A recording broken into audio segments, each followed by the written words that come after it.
સુરતથી કોઈ આવે છે જેથી ઉપરના માળે આવેલ રૂમ સાફ સફાઈ કરવાનું છે તેવું કહી લંપટ શિક્ષકે ડાંગ જિલ્લાની પ્રાથમિક શાળામાં ડાંગની દીકરી સાથે દુષ્કર્મ આચર્યું હતું। માતા તથા બાળકી પાસેથી મળી આવેલી માહિતી અનુસાર ડાંગ જિલ્લાના આહવા તાલુકાના એક ગામમાં રહેતી શ્રેય એક શાળામાં અભ્યાસ કરે છે તથા પીપી સ્વામી પ્રયોશા પ્રતિષ્ઠાત સંચાલિત હોસ્ટેલમાં ત્યાં જ રહે છે। ગત શનિવારે 24/2/2024ના રોજ તેમના હોસ્ટેલના ગુરુ ગરિમાને લાંછન લગાવનાર લંપટ શિક્ષક મધુ રામજી રાઠોડ મૂળ રહેવાસી કરજણ મહારાષ્ટ્ર હાલ હોસ્ટેલમાં જ રહેતો હતો। હોસ્ટેલમાં રહેતી વિદ્યાર્થીઓને કપડાં ધોવા માટે નદીએ મોકલાવી દે છે અને જ્યારે 4 વિદ્યાર્થીઓને હોસ્ટેલમાં રહેવા જ સૂચના આપે છે જેથી 4 વિદ્યાર્થીઓમાંથી 2 વિદ્યાર્થીઓને પ્રાથમિક શાળાની સફાઈ કરવા માટે જવાનું કહે છે અને તેની પાછળ દોડે છે જેથી તે છોકરીઓ નજીકમાં દુકાનમાં જઈ સંતાઈ જાય છે। બીજી વિદ્યાર્થીઓને કહે છે કે સુરતથી કોઈ આવે છે જેથી ઉપરના માળે આવેલ રૂમ સાફ સફાઈ કરવાની છે। બંને વિદ્યાર્થીઓને ઉપરના માળે શિક્ષક હાથ પકડીને ખેંચીને લઈ જાય છે જેમાં એક વિદ્યાર્થીને હાથ છોડાવીને ભાગી જાય છે અને બીજી વિદ્યાર્થીને હાથ ખેંચીને ઉપરના માળે રૂમમાં લઈ જાય છે। વિદ્યાર્થીના જણાવ્યા અનુસાર લંપટ શિક્ષકે વિદ્યાર્થીના કપડાં ખેંચી કાઢે છે। વિદ્યાર્થી લંપટ શિક્ષકનો વિરોધ કરતા તેને લાફાઓ મારવામાં આવે છે અને હાથના આંગળીના દાંતથી કરડે છે। હવસના ભૂખ્યા શિક્ષકે વિદ્યાર્થીનીને પકડી રાખી રૂમમાં નીચે પાડી દઈ બળજબરીપૂર્વક દુષ્કર્મ કરે છે। લંપટ શિક્ષક વિદ્યાર્થીનીને ધમકી આપે છે કે આ બાબત કોઈને કહીશ નહીં, તારાને મારા વચ્ચે જ રાખજે કહીને કલાક બાદ ત્યાંથી જતા રહે છે। રાત્રે પણ મારી સાથે સૂવા માટે આવજે। પીડિતા વિદ્યાર્થી આ અંગેની જાણ તેની બહેનને કરે છે કે લંપટ શિક્ષકે તેની સાથે દુષ્કર્મ કર્યું છે જેથી તે આત્મહત્યા કરી લે છે।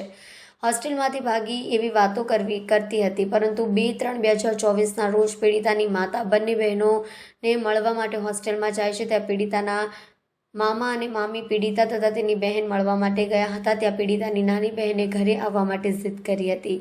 મામા મામી બંને બહેનોને ઘરે લઈ આવે છે।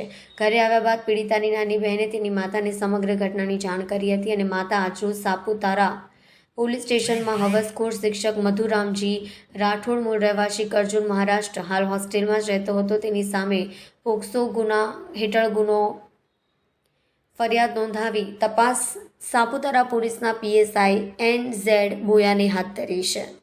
શનિવારે અમને સ્કૂલમાંથી આવેલા પછી ગુરુજીએ કીધેલું કે કપડાં ધોવા જવાનું નદી પર। ત્યારે નાની ગયેલી ને 4 છોકરીઓ મોટી હતી ને એને રાખેલા। પછી 2 છોકરીઓને એને સ્કૂલ પર મોકલેલું। પછી તે લોકોને એને કોંડી આપેલું ને એક મારી બહેન હતી ને એક છોકરી તેને ઉપર સાફ સફાઈ કરવા મોકલેલું કે સુરતવાળા આવવાના છે ને એટલે તમે સાફ સફાઈ કરો રે। પછી મારી બહેન અને છોકરી હતી ને તેને લઈ ગયેલા।